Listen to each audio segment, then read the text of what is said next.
Hey, welcome back to All in the Name of Growth. Super excited to have you today. Like we talked about last week, we're going to be covering business again. So last week we talked about 5 reasons why every woman should start a business.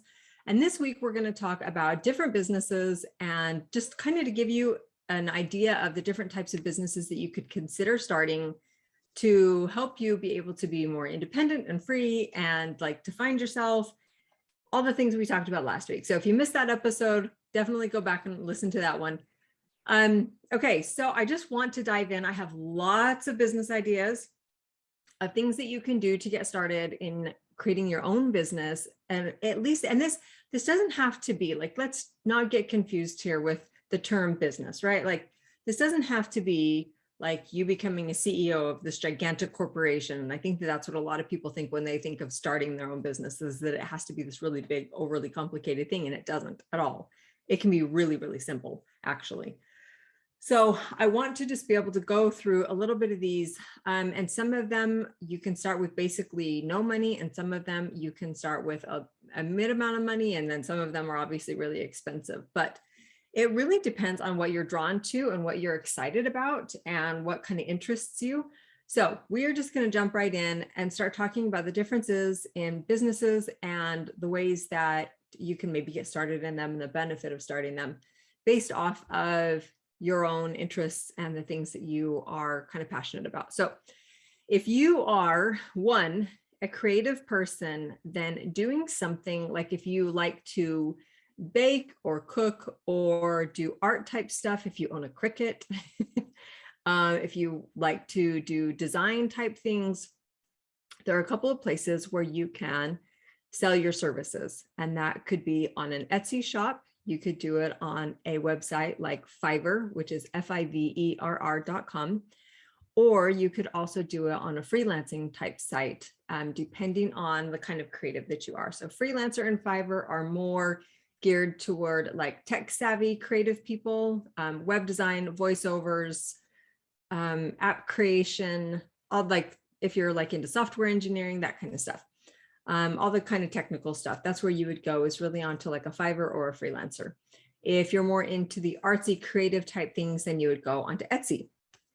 And that is a really great place. And one of the things that I want you to be open-minded about and consider is if you go to Etsy and you see, oh my gosh, the thing that I really enjoy doing is already a huge hit on Etsy, don't use it as a reason to not start. Use it as a reason to start, because your services are obviously needed and people are paying a lot of money for them. So don't get discouraged by what's already out there. Recognize what we talked about last week was that if there are people already in the market, it doesn't matter because there's so much space for everyone. So don't let that sidetrack you. The next one is really if you're like into shopping or like following trends, you really love that kind of stuff. That is not my jam. So bless you if it's yours. You can easily start like an e-commerce shop where you could buy like vintage stuff and resell it, or even watch on like Facebook groups and things like that, where you could get newer things that you could resell or repurpose and resell. I know of a teenage boy, literally a teenager that's in high school, who started his own like shoe collection, and he wears them for a little while and then he sells them for what he bought them for, basically. And then he repurposes that money that he earns to buy more shoes. And he's like built up this huge shoe store in his town for all the other high schoolers to be able to enjoy their different varieties of shoes. So literally anything you can think of can work. This doesn't have to be like something somebody else has already thought of. So you could do your own e-commerce store, or you could also do it on Etsy. So those are 2 really good places to be able to kind of follow that stuff. Instagram would be a great place to be marketing your kind of stuff. And then if you have things that are more like service-based, if you've already been in the trade business of, or you're interested in getting certification for something more service-based, like being an esthetician, working on like people's hair or nails, or like doing eyelashes, that's a huge thing right now. Massage therapy, You could even look at becoming a real estate agent or a mortgage broker or a mortgage agent. Yes, you can work your way up to being a mortgage broker, but these are all really kind of independent things that you can do on your own. You don't have to be part of a company in order to be successful at these things. My sister-in-law started her own eyelash business years and years ago, and they actually ended up starting to manufacture eyelash products and built this incredible business out of it. So it's all about just getting started on something that's interesting to you, something that interests you. Okay, so if you really are more geared toward the education or teaching modalities, if you want to teach, just think of something that is something that you like to teach about, something that you're good at. So I actually had a neighbor not too long ago who was trying to figure out how to start their own business. And they sat down, a husband and wife, and they sat down and they brainstormed all of these ideas of things that they knew that they had been raised doing or had expertise in from college or work experience. And she had taken dance forever and ever. And so they ended up opening up a dance studio, and it's been incredibly successful for them. They have a ton of students every year. It grows, and it's just been really great for them, and for her especially, to be able to have something that's kind of her own. So you could teach instruments, you could teach dance, you could teach art classes, and you can do that in your local area, or you could also start a YouTube channel. In addition to that, you could also create a course. I know a lot of course creators that are teaching lessons in piano and dance. And I mean, the Corona, when that whole thing happened, it just opened up this online world of education because so many people were stuck at home. And so it's all out there. I mean, just as I'm doing what I'm doing, you could easily do what you want to do over video and then charge people to be able to learn from you. So, or you could even just do Zoom classes and be able to help people in that way. My husband, during the whole COVID thing, was doing voice lessons with his teacher that he had previously been doing in-person classes with. And he ended up switching that over to just doing it via Zoom. And it worked out really great for them to be able to continue doing classes. So when you have that kind of technology, it opens up literally the whole world to you. You could teach classes to people all over, which means that you could teach English to people that are interested in learning English or whatever foreign languages you speak. So that is another really great option of being able to do something that, maybe you hadn't thought of. I also, let me go back to kind of the creative aspect. I know a woman here locally who started her own little organic greenhouse type thing, and year after year just continues to grow. And she sells vegetables at her organic kind of garden area, but she also sells plants and all of the things, like all the gardening tools and all of that kind of stuff. And I love going there and supporting her. It's a really cool little business, but that's the kind of thing, when you think about what would I really like to be doing in my day? Would I like to be walking dogs or taking care of animals? Would I like to be house sitting for people? Would I like to be working in a greenhouse? Would I like to be teaching people how to play the piano? Would I like to be helping people design their logo? There are so many things that you can be doing based off of skills you already have, or skills that you've acquired along the way, or things that you have been interested in, and maybe you just want to change it up completely and you want to bail on what you've been learning and learn something new. And that's the great thing about the hair schools and the cosmetology and esthetician and the real estate and massage therapy, all of those kinds of things. You could just start over again. And that's the same with real estate and mortgage too. So there's a lot of things that you could just start over, and it doesn't take a ton of time to get through them, but it gives you an opportunity to do something different that maybe you've been interested in but haven't dared taking the leap on. And they're all things that you can kind of call your own hours and be able to still create an income from. So now, if you're into entertaining, if you love entertaining people, then you could also look at doing a YouTube channel or podcasting like I'm doing, blogging, social media. Now, with these kinds of things, it's easy to get sucked into the world of social media and YouTube and blogging and podcasting and that kind of stuff without having a set, how am I going to actually make money from this? plan. So you do want to kind of go into it with an idea of how you're going to actually make money from that particular thing. But I will tell you, there are people that are on YouTube that make a small fortune. Okay, some of them make a large fortune from doing YouTube channels. And it's awesome, but that's their craft. That's what they do. I mean, that's their life, is it's all YouTube. So if you're comfortable being on camera and entertaining people in that way, then that's an awesome place to go. You could also, if you're already in like the real estate industry, you could look at starting a YouTube channel, which helps to funnel people to your other business. So you want to use social media smartly. You want to use it as a content creator, not just a content consumer. So most people just use social media as a content consumer. And that is where we usually end up in the black holes, doing, like down one rabbit hole or like in a scroll hole.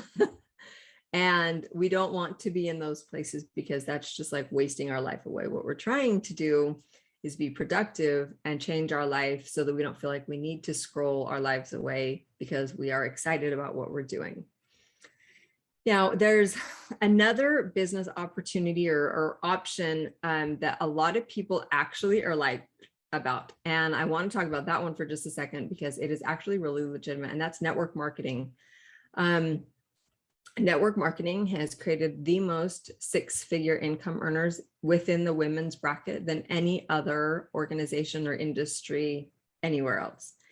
I know that it gets a bad rap because people think that it is a pyramid scheme, or like a Ponzi scheme, or like they have all these scheme terms connected to network marketing. And obviously you can get scammed in any aspect of your life, but it doesn't have to be in network marketing. You just need to make an educated choice.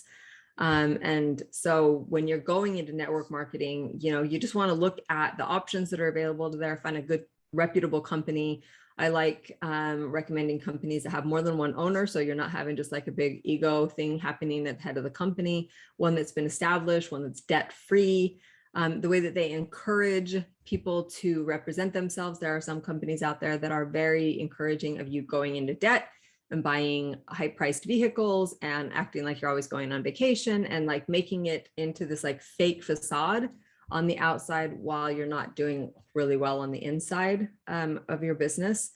And there are some companies that require that you start with a lot of money down. You don't want to go into those kind of companies. You want to stay away from that. A lot of times those companies actually only have a business and they don't have a product. And you don't want to get into a business that is just selling a business that's selling a business, because there's no actual customers for you to be able to make money off of.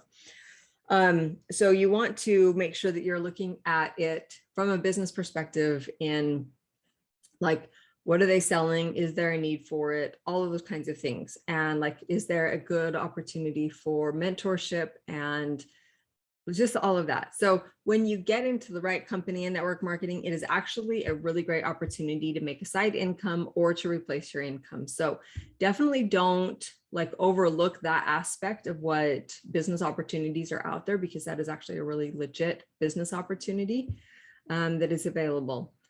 Another one is franchising, and this is going to be literally the most expensive option that you could even look at, is buying a franchise. So the thing about franchises is that they've already kind of gotten a proven system and like a business model for you to just follow. And generally franchises are successful if done correctly and you make sure you have good staff that's representing you well. The thing about a franchise though, is that in the beginning, I don't know that you're going to have a whole lot of that freedom that we're talking about and being able to call your own shifts and your own schedule and stuff, because you're going to need to be in there like working it. But as time goes on, it could create something really magnificent for you in being able to have employees creating the income for you while you no longer have to work in this space. But again, same thing with network marketing and franchising. You want to make sure that you're getting into something that is going to be lucrative and is going to be legitimate, and it's going to be in line with something that you believe in and can sell. So there's no point in getting into a business that you can't sell. I mean, if you hate coffee, there's no point in opening a coffee shop. That would be miserable.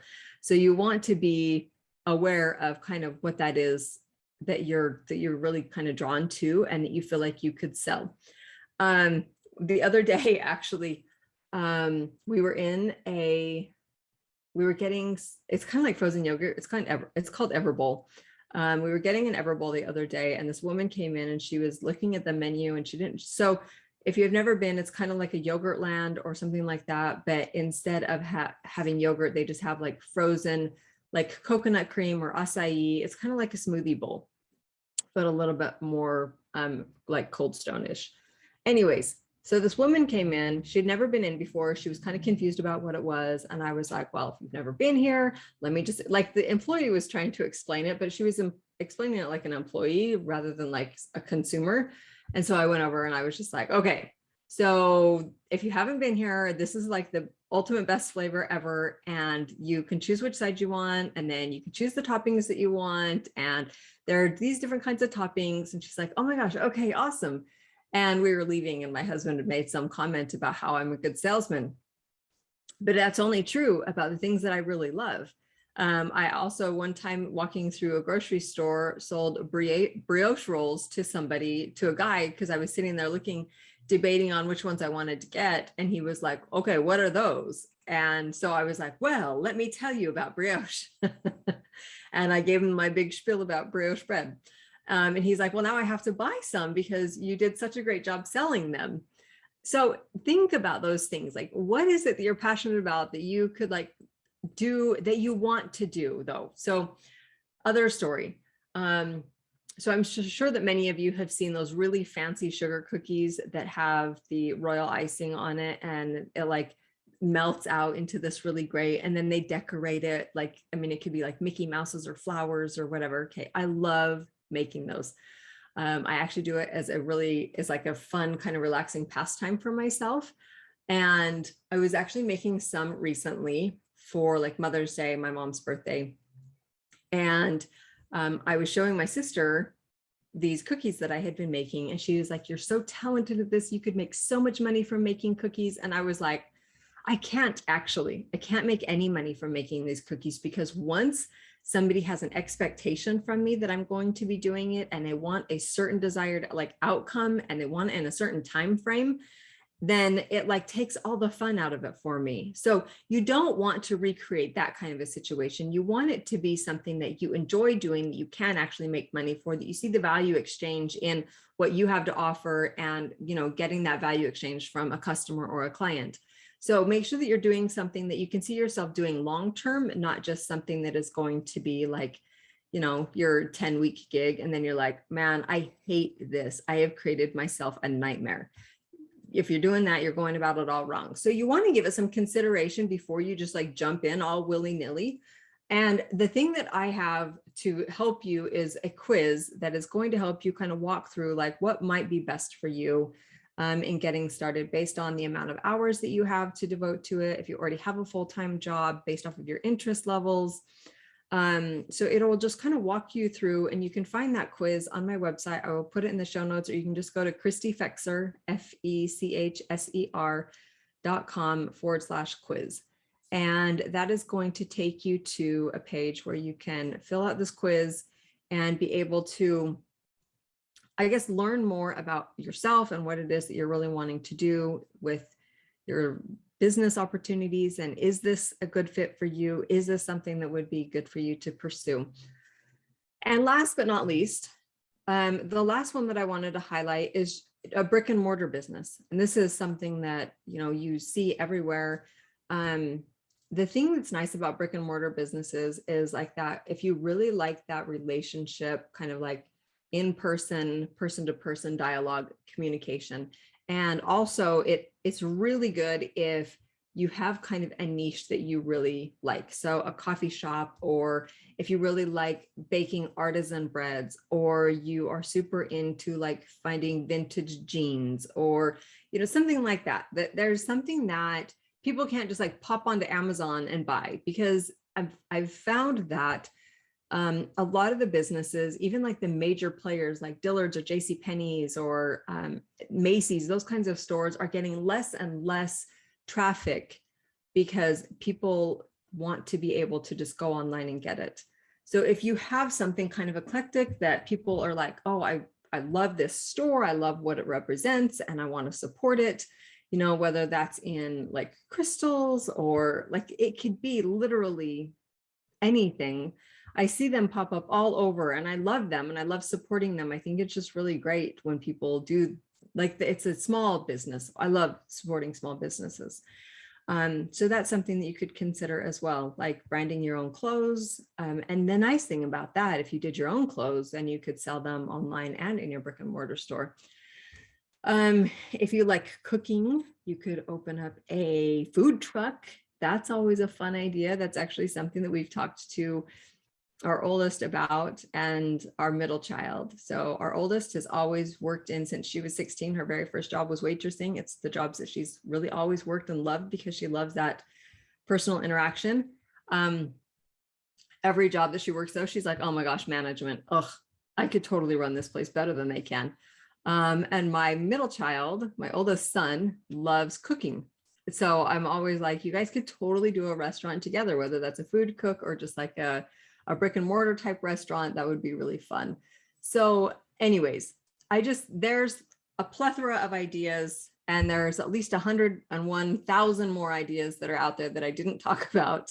But I just wanted to spend today just kind of getting your mind cranking in a direction, because I know that for a lot of people, especially women, it can be really scary to think of starting your own business. And I want to take away like the mystical aspect of what starting a business actually looks like and break it down into something that's easier to be able to digest mentally, because a confused mind is always going to say no. And it's always going, you know, like if you're scared, there's like no way you're going to keep walking generally.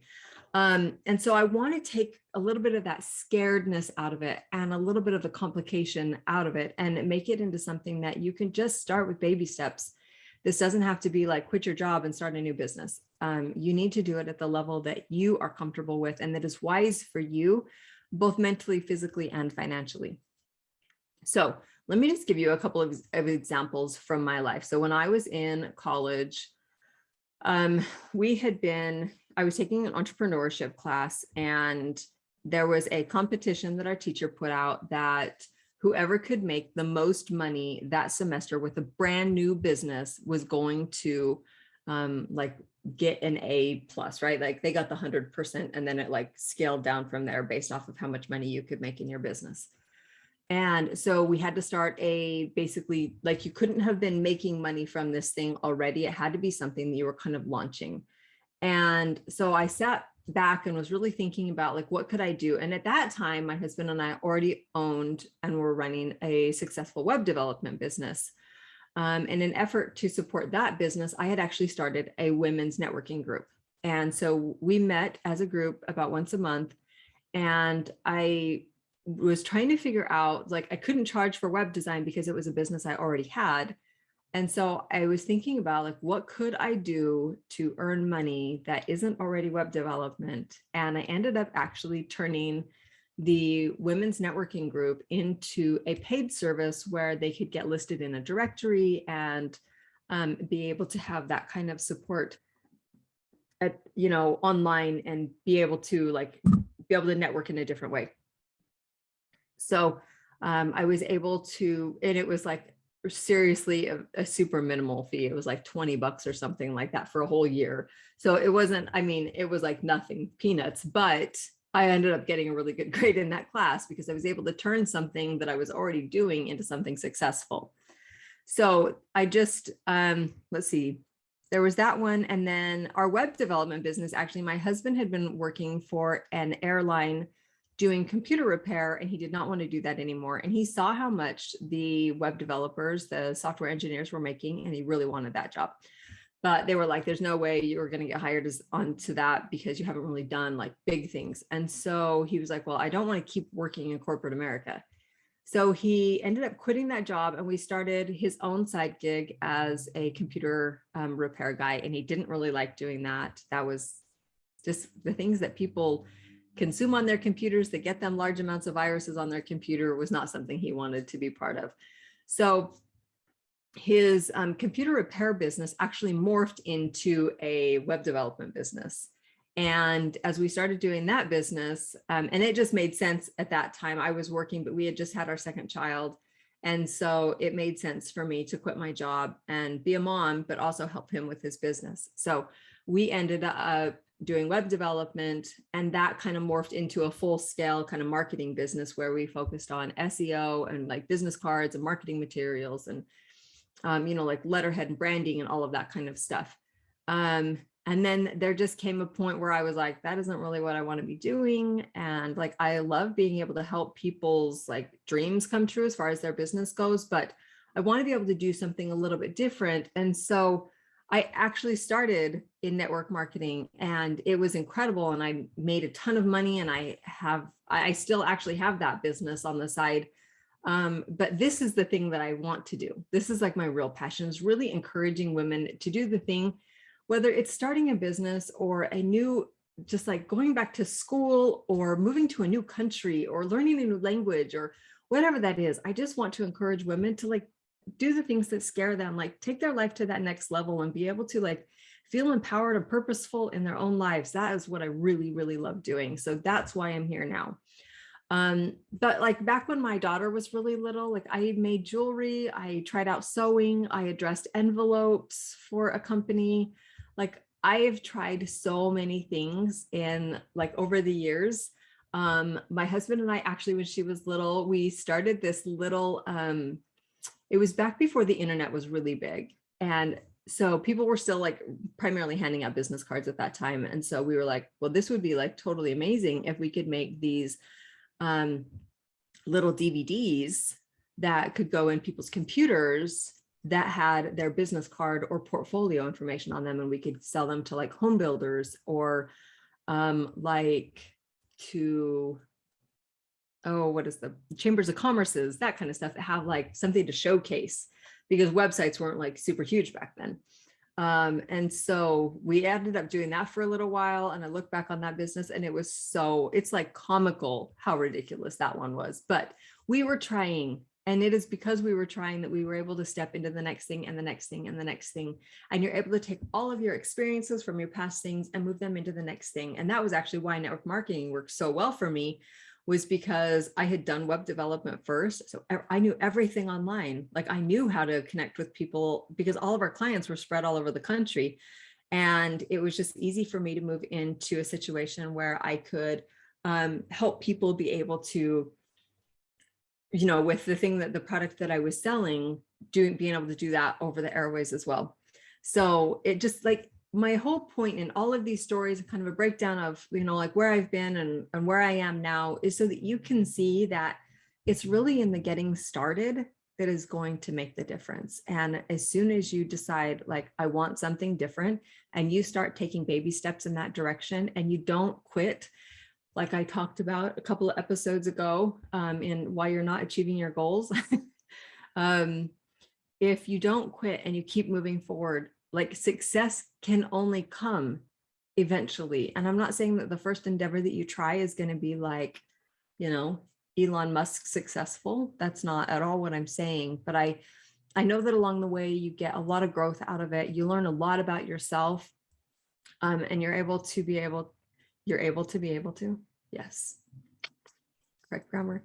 You are able to be able to dive into something that you're passionate about and that lights you up, that's like makes you have purpose, that you're excited about. So anyways, if you're interested in taking the quiz to just look a little bit further at what kind of business you can get started in, definitely go over to the website, Christy Fexer, CHRISTY, F as in Frank, ECH, S as in Sam, ER.com/quiz.